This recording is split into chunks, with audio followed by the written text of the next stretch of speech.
हमारे YouTube channel पर daily current affairs career will द्वारा डेली बाय डेली जो आंसर हैं उन्हें मैंने बोल्ड अक्षरों में टाइप कर रखा है। जो 4 ऑप्शन दिए होंगे उसमें जो आंसर होगा वो मोटे अक्षरों में दिया होगा। ठीक है, फिर भी हम बताते जा रहे हैं। क्वेश्चन नंबर पहला है, हाल ही में किस मंत्रालय ने ऑपरेशन द्रोणागिरी का शुभारंभ किया है? ऑप्शन ए रक्षा मंत्रालय, ऑप्शन बी विज्ञान एवं प्रौद्योगिकी मंत्रालय, ऑप्शन सी गृह मंत्रालय, ऑप्शन डी शिक्षा। इसका आंसर हो जाएगा बी विज्ञान मंत्रालय। क्वेश्चन नंबर 2 है, हाल ही में आंध्र प्रदेश सरकार ने IIT मद्रास के साथ कितने समझौता ज्ञापनों का हस्ताक्षर किए?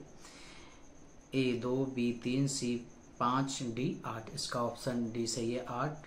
क्वेश्चन नंबर 3 है, हाल ही में किस देश ने भारत और चीन से आने वाले पर्यटकों की संख्या बढ़ाने के उद्देश्य से ट्रस्टेड टूर ऑपरेटर स्कीम नामक एक नई योजना शुरू की है? इसका आंसर पहला है ए दक्षिण अफ्रीका, बी अमेरिका, सी मालदीव, डी ऑस्ट्रेलिया। इसका आंसर ए है दक्षिण अफ्रीका। सवाल नंबर 4 है, निम्नलिखित में कौन सा देश राष्ट्रीय तटीय रक्षा अभ्यासी विजिल 24 का चौथा संस्करण आयोजित करेगा? A America, B Japan, C France, D Bharat. इसका answer D Bharat. Question number 5 है, हाल ही में किस हवाई अड्डे को डिजिटल नवाचारों के लिए वैश्विक मान्यता मिली? तो ए हैदराबाद अंतर्राष्ट्रीय हवाई अड्डा, बी है नोएडा अंतर्राष्ट्रीय हवाई अड्डा, सी चेन्नई अंतर्राष्ट्रीय हवाई अड्डा, डी चंडीगढ़ अंतर्राष्ट्रीय हवाई। इसका ऑप्शन ए सही हैदराबाद अंतर्राष्ट्रीय हवाई अड्डा। सवाल नंबर 6, निम्नलिखित में किसका 24वां स्थापना दिवस मनाया गया है?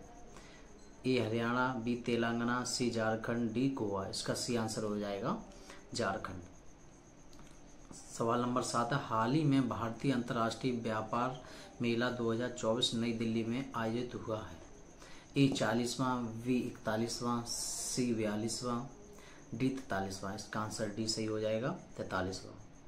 सवाल नंबर 8 है, हाल ही में के सराय काले खां चौक का नाम बदलकर बिरसा मुंडा चौक किया गया है? ए दिल्ली, बी महाराष्ट्र, सी उत्तराखंड, डी मध्य प्रदेश। इसका आंसर ए है दिल्ली। सवाल नंबर 9 है, दुनिया का पहला ऊंचाई वाला पैरा स्पोर्ट्स सेंटर कहाँ स्थापित किया जाएगा? ए लद्दाख, बी चंडीगढ़, सी दिल्ली, डी पांडिचेरी। ये हो जाएगा ए लद्दाख। सवाल नंबर 10 है, हाल ही में कहाँ एशिया का सबसे बड़ा ओपन एयर व्यापार मेला वाली यात्रा शुरू हुआ? ए केरल, बी उड़ीसा में, सी गुजरात में, डी छत्तीसगढ़ में।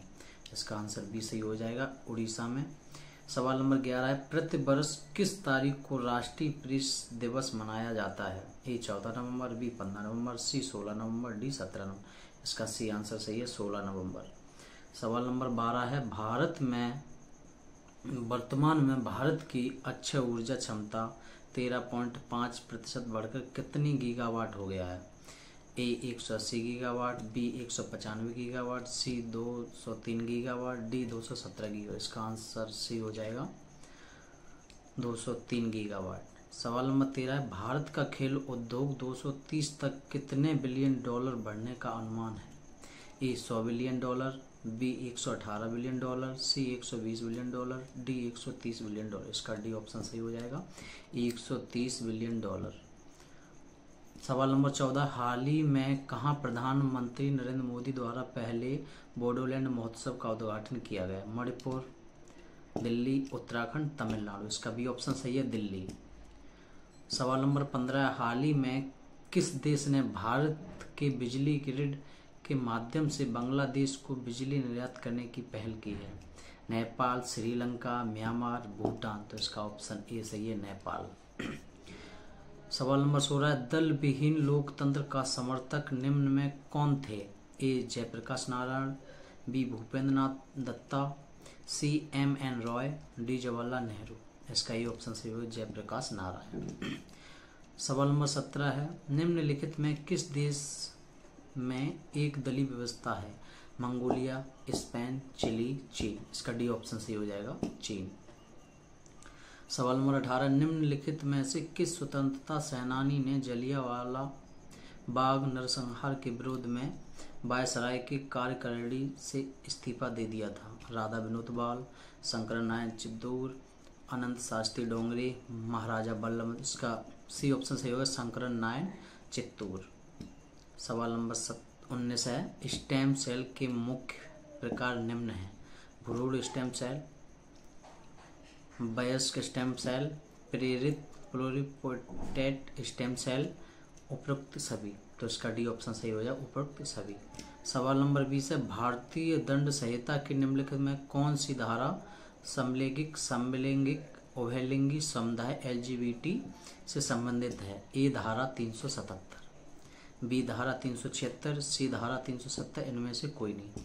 इसका ए ऑप्शन सही है, धारा 377। ठीक है, ये daily by daily current affairs हमारे यूट्यूब चैनल से